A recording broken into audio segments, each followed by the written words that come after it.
ধন্যবাদ জানাচ্ছি। আন্তরিকভাবে এই কথা বলে আপনি প্রমাণ করেছেন ওলামায়ে কেরাম এতদিন ধরে যে কথা বলছিল এই কথা সত্য। আরো গভীর তথ্য আছে। আরেকটি বিষয় আপনাদের মনোযোগ আকর্ষণ করব প্রিয় ভাইরা, সেটি হচ্ছে গতকালকে আপনারা অনেকেই দেখেছেন যেই কথা আমরা বিগত 25 বছর ধরে বলতেছি, 30 বছর ধরে বলতেছি, যেই কথা বলার কারণে ওলামায়ে কেরামের অনেককে জেলে পর্যন্ত যেতে হয়েছে। আমাদের মাননীয় প্রধানমন্ত্রী গতকালকে সেই কথা বলেছেন। কি বলেছেন? পার্বত্য চট্টগ্রাম অঞ্চলকে একটা খ্রিস্টান রাজ্য বানানোর জন্য পূর্ব তিমুরের মতো এখানে ষড়যন্ত্র বিদ্যমান, এখান থেকে আমাদেরকে সতর্ক হতে হবে। আজকে কালকে নয়, এই কথা ওলামায়ে কেরাম আজ থেকে 50 বছর আগে স্বাধীনতার পর থেকে বলে যাচ্ছেন। বান্দরবন নিয়ে তাদের ষড়যন্ত্র আছে। অবাক হবেন আপনারা, এনজিওরা এখানে যে কাজ করে বিগত কয়েক বছরে এখানে 12,000 মানুষকে তারা খ্রিস্টান বানাইছে। বলবেন হুজুর আপনারা দাওয়াত দিয়ে মুসলমান বানালে সমস্যা হয় না, খ্রিস্টান বানালে সমস্যা কি? খ্রিস্টান বানালে কোনো সমস্যা নাই, স্বেচ্ছায় যদি কেউ পরিবর্তিত হয় সেখানে রাষ্ট্র দেখবে। কিন্তু তারা 3টা সেক্টর দিয়ে ঢুকেছে, শিক্ষা, স্বাস্থ্য আর তাদের মধ্যে অর্থনৈতিকভাবে স্বাবলম্বী করা। এই 3 প্রজেক্টের নাম দিয়ে তাদেরকে তো ধর্ম ঢুকায় না, পয়সার বিনিময়ে ধর্ম বিক্রয় করে। আর এই বিক্রয় করার নেপথ্যে একটা তাদের ষড়যন্ত্র আছে। এই অঞ্চলটা দুর্গম অঞ্চল, এই অঞ্চলটাতে বাঙালিদের আধিপত্য কম, এই অঞ্চলটাকে যদি কোনোভাবে যেরকম 51 আর 49 এই ভোট দিয়ে জাতিসংঘ সেখানে একটা আলাদা খ্রিস্টান রাজ্য বানায় দিছে। তাদেরও টার্গেট লোক থাকবে 50,000, কি যায় আসে, ওখানে ভোট করার জন্য তার আবেদন দিবে, জাতিসংঘ এসে হস্তক্ষেপ করবে, ভোটার থাকবে মাত্র 20,000। কিন্তু এই 20,000-এর মধ্যে 12,000 লোক বলবে না আমরা স্বাধীন হতে চাই। ঠেকাতে তখন পারবেন না কোনো আইন কানুন কিছু দিয়ে। এই গভীর ষড়যন্ত্র নিয়ে তারা চলতেছে।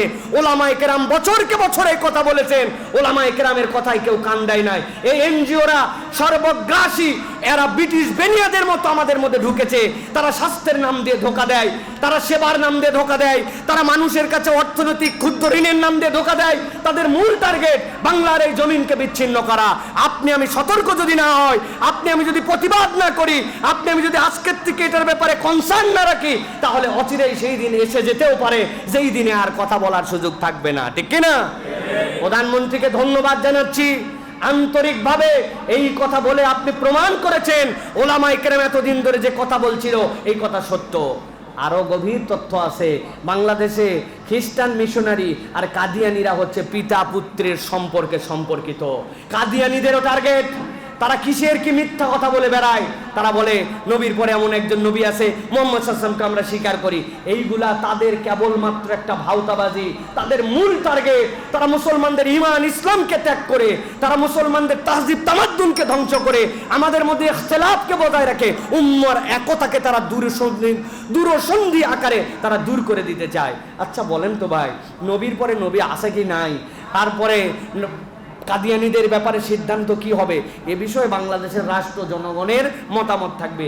কিন্তু তারা যখন কোনো মুভমেন্ট করে তখন আমেরিকার এত দরদ উতলায় উঠে কেন, ফ্রান্সের এত দরদ উতলায় উঠে কেন, ইতালির এত দরদ উতলায় উঠে কেন, ওই যে সকল বাংলাদেশে যে সকল দূতাবাস আছে দূতাবাসওয়ালাদের এত হৈ হৈ করে উঠে কেন?